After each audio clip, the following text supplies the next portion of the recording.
Welcome to Innovators Pod, recorded April 23rd, 2015.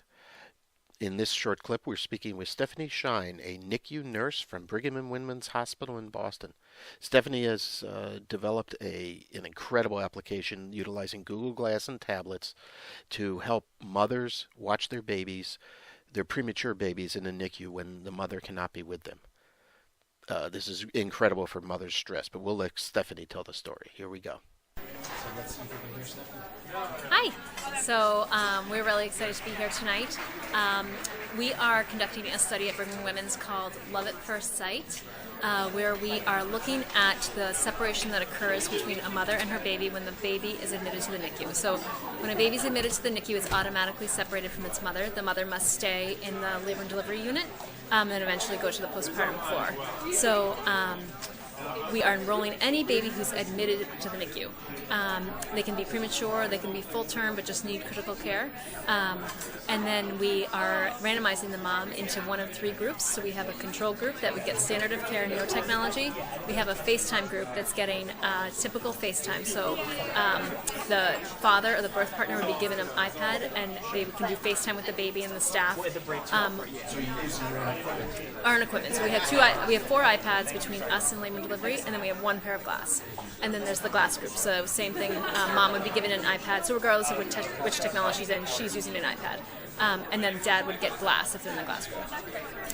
So in that study, we would, if they're in the technology group or the control group, we are then measuring their maternal stress and the maternal knowledge at 48 hours, 1 week, and at discharge. To see if we have any lasting impact and can we reduce maternal stress in the NICU by connecting moms with their babies via video conference. And does wearable make a difference? So is it worth the investment to use wearable versus handheld? I was muted that whole time, but that's okay. So the reason I chose glass and what I love about glass is that it is hands-free. So when you're taking care of a baby, now this baby is this would be a pretty sick baby, so this baby would not be held like it is right now. It would usually be probably in an isolette. But when a baby's in an isolette and your hands are in the isolette, it's nice you can't hold an iPad to be able to do FaceTime. So having the wearable feature is really great.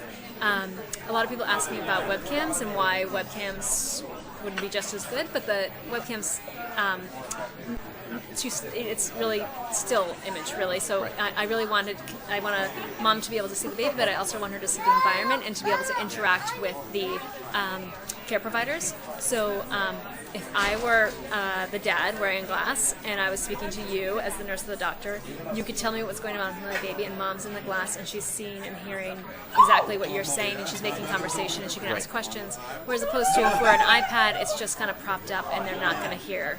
They're going to feel like a third party. So in terms of the study, we've got 51 moms enrolled. Out of the 250 we're enrolling, and it's been very successful so far. They obviously love the technology. They love getting to see their baby. There was no question about that. I knew that was going to be the case, but it was really to see if the data shows that we can reduce maternal stress, so that we can get the investment and the grant funding to continue. I know my grandson was 6 weeks early. Yes. And those 6 weeks were the most stressful. Luckily, the kids lived 7 blocks, I think it was, or 10 blocks from the hospital, so they could walk there and be there a lot. Right. But yes, it would be beautiful to be able to see the baby 24 hours a day. Exactly. And for the purpose of the study, we're just using the video conference in that first hour of life, or the first time we connect mom with their baby. But that's for the purpose of the study. Going forward, if we were able to implement this as a standard of care, what I'd like to do as the nurse, I would put this on at 2 a.m. If mom was pumping breast milk and wanted to see her baby, then I could put this on as I'm doing the care for the babies. I'm changing the diaper and doing my nursing care. Mom could be watching and kind of be doing it with me. Or same with if I was bottling the baby. I'd be bottling and mom would be watching. So, or dad. Awesome. So I think it's no question that it's going to help parents. It's just whether or not we can prove it to the medical community to get the funding that it's really important for our patients. And I'm a long-term glass user, and I'm sure it's affected by the battery life and video issues. So whatever they're working on out there now. Yes. So I have a lot of, I'm really hoping that some limitations we are unhappy about are the sound, so it's really hard to hear the sound. We have an earpiece that you can hear, but it's hard. I'd really love to be able to hear, I'd like everyone to hear Mom, so when she asks questions, I don't want Dad to have to translate. Right. And then also, going forward would be really fascinating is that it's really important the baby hears the mother's voice in those first few hours of life. So if we could have a speaker where the Dad could get up close to the baby and Mom would be able to hear, the baby would be able to hear Mom, really great. So I'm hoping that we're going to hear some sort of great news about the next version of class. How long is the study going for? So we have 51. We started just about on Christmas Day, and we have 51 moms at this point. So I would estimate 9 months. I think we'll have our 250. So. And hopefully Google will have something for you by then. Yes, exactly. I'm not privy to it because I'm not one of those developers. I know. Love to see it. Yes. Anywho, I appreciate you sitting down. Thank you. And thanks a lot. Thank you. Good luck with it, Stephanie. Yes, thank you. I think it's really important. Yeah.